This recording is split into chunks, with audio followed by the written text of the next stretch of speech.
A paz, eu sou pastora André Albuquerque, tenho esse canal de evangelização, e hoje eu vim contar um testemunho muito edificante, que vale a pena assistir até o final, e no final eu vou fazer uma oração muito poderosa pela tua vida, amém? No final do vídeo, assistam até o final então. O pecado, gente, o pecado ele é muito bom. O pecado ele é muito gostoso. O pecado ele é tão atraente que ele venda a gente. Ele venda a gente. E quando quando a gente cai no pecado, mesmo estando na presença de Deus, quando a gente cai no pecado, a gente acredita, a gente passa a acreditar que aquilo que a gente está fazendo não é pecado. Não tá, que a gente continua estando tudo bem com Deus, mesmo estando no pecado. A gente acredita nisso. Gente, eu digo isso por experiência própria. Porque há pouco tempo agora, eu caí nessa. Eu tô com virose e eu vou ter um pouco de tosse durante o vídeo. Há pouco tempo eu caí nessa. Eu sou pastora. E eu caí nessa, eu sou pastora, sou solteira. E eu caí nessa. Eu tava namorando e moro só. E eu tava trazendo o namorado pra cá, pra casa. E eu falei pra ele, olha, eu sou pastora. Eu não posso fazer sexo, eu tenho que somente fazer sexo depois do casamento. Mas aí começou com um beijinho aqui, beijinho ali, quando é fé a gente já tava na cama. E eu tava, e kkk pra cá, kkk pra lá, a felicidade maior do mundo, tudo tranquilo, a maior felicidade do mundo, tudo indo bem, tudo indo bem. E eu tava gostando daquela vida que eu tava levando, de pecado.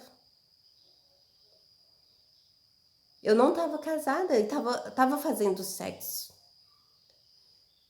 E pra mim, na minha cabeça, no começo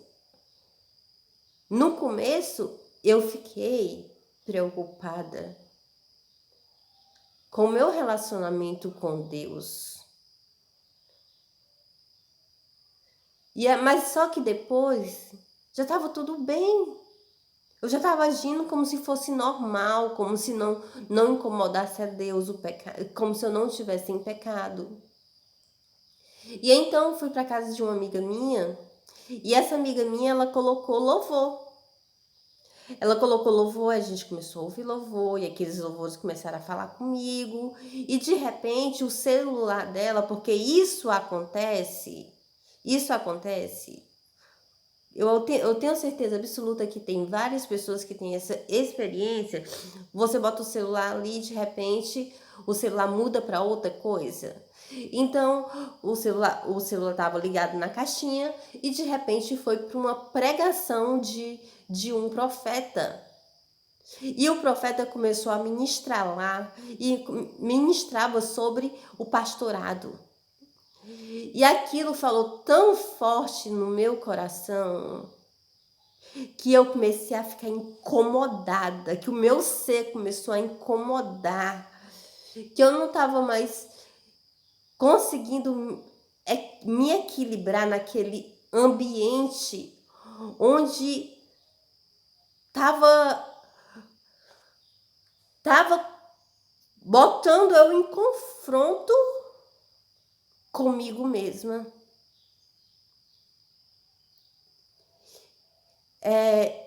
E eu enxerguei ali quanto eu estava errando com Deus. E eu comecei a lembrar que quando eu estava na solidão, com um monte de problemas, quem estava ao meu lado era Deus. Quem me deu vários livramentos foi Deus. Quem me tirou do fundo do poço foi Deus. Quem me tirou da escravidão foi Deus. Quem ergueu a minha cabeça foi Deus. Gente, e aí o que eu estava observando? Eu estava observando que sinais que aquele cara só queria me usar. Só queria me usar, simplesmente isso. Eu estava observando isso. E então, tava combinado o casamento, né? Então eu comecei a pedir a Deus. Sim, eu fui confrontada, né, pelo profeta. Quando eu cheguei em casa, eu chorei. Eu liguei o chuveiro, comecei a chorar, pedir perdão a Deus, dizer que eu ia consertar o meu erro. Eu estava entre querer viver para Deus e querer continuar no pecado, porque era muito bom o pecado. Eu passei 6 anos solteira, então estava muito bom. Então eu falei assim para Deus: Deus, eu vou acabar com isso hoje. Hoje ainda eu vou acabar com isso.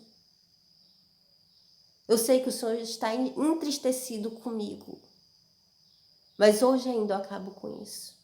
Então, o que foi que eu fiz? Eu mandei uma mensagem preparando o meu namorado, né? Não estou bem. Então, quando ele veio, ele não se importou de vir no horário anterior, quando eu escrevi não estou bem.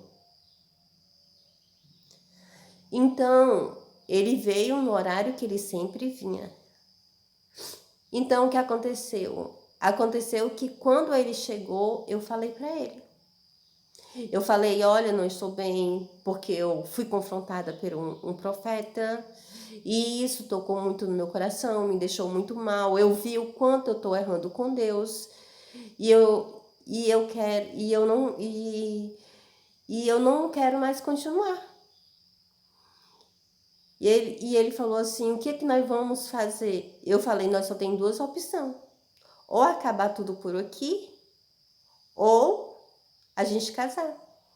E ele falou que queria casar. Então a gente continuou sem sexo. A gente continuou sem sexo. E aí eu tava achando ele estranho. Eu tava achando ele estranho. Então o que foi que eu fiz? No sábado eu pedi a Deus, Deus, eu tô prestes a me casar com esse rapaz. Eu não sei quais são realmente as intenções dele. Eu não quero mais um casamento de traições. Porque eu vivi isso com o pai dos meus filhos. Por favor, me mostra quem ele é. Quando foi no domingo, umas 18 horas, ele mandou uma mensagem para mim dizendo que tinha me traído porque a carne era fraca. E eu falei, muito obrigada, Deus.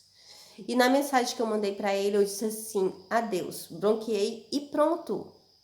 A minha vida com Deus é mais importante. Se não quer respeitar meu pai, como que vai me respeitar?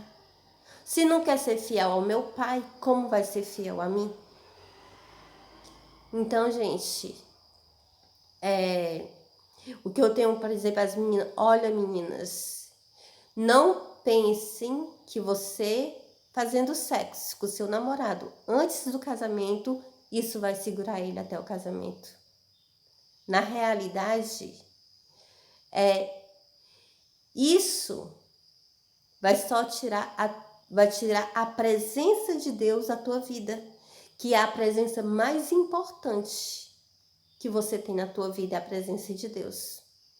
Presença de ninguém nessa terra é tão importante na nossa vida como a presença de Deus. Porque o que Deus dá para nós, o que Deus é para nós, ninguém nesse mundo consegue ser. Ninguém, nem nada nesse mundo consegue ser. Então, beijo. Deus Todo-Poderoso, Rei dos Reis Soberano, que está acima de tudo e de todos, meu Pai. Vai com teu favor sobre cada pessoa, meu Deus. Essas pessoas que estão te buscando, Pai, estão recentemente, Pai, te buscando, querendo, meu Pai, algo maior com o Senhor, intensidade maior contigo, Pai. Que o Senhor vai lá, meu Pai, fortalece essas pessoas, meu Deus. Essas pessoas que estão buscando, meu Deus, um relacionamento, meu Pai, que elas não se iludam, que elas não se entreguem totalmente para esse relacionamento, Pai. Que ela espere o tempo do Senhor, que o tempo do Senhor é o tempo certo, Pai. Como o que nós quer não é o querer de Deus. O que nós quer não é o querer de Deus. O querer de Deus é o suficiente. O querer de Deus é o que nós precisa. O que nós precisa é o importante. Porque, imagine aí, eu sou mãe de 2 filhos. E eu tive situações que eu vivi só com meus filhos. E quando faltava o leite, a massa ou a fralda do meu bebê, que quando eu me separei, meu bebê era de meses, só tinha 6 meses, eu ficava muito aflita. E então me apegava com Deus, Deus prover de alguma forma. Quando é fé, meus irmãos chegavam com isso, com aquilo, e às vezes traziam uma feira completa, e eu dizia, muito obrigada, Pai, muito obrigada, o Senhor não deixou faltar. Na época eu trabalhava também, eu recebia o Bolsa Família, mas às vezes faltava e a gente se aperreia. Então, gente, quando esse leite, essa massa, essa fralda chegava, eu ficava aliviada. Não era o que eu queria para minha vida, os meus sonhos, os meus projetos, não era. Mas era o que era preciso para o meu filho. Então, o que é preciso é o suficiente. Ai, mas eu quero isso, eu quero aquilo. Será que isso aqui é o querer de Deus? Mas se o querer de Deus não for o meu querer, o querer de Deus é o que é preciso para você, isso é o suficiente, então seja grato. Amém? Beijo, Deus abençoe. Vamos matar carne, porque sexo não é tudo num casamento, num relacionamento, não. A lealdade, a fidelidade, o respeito, sim, é tudo. Beijo, até o próximo vídeo.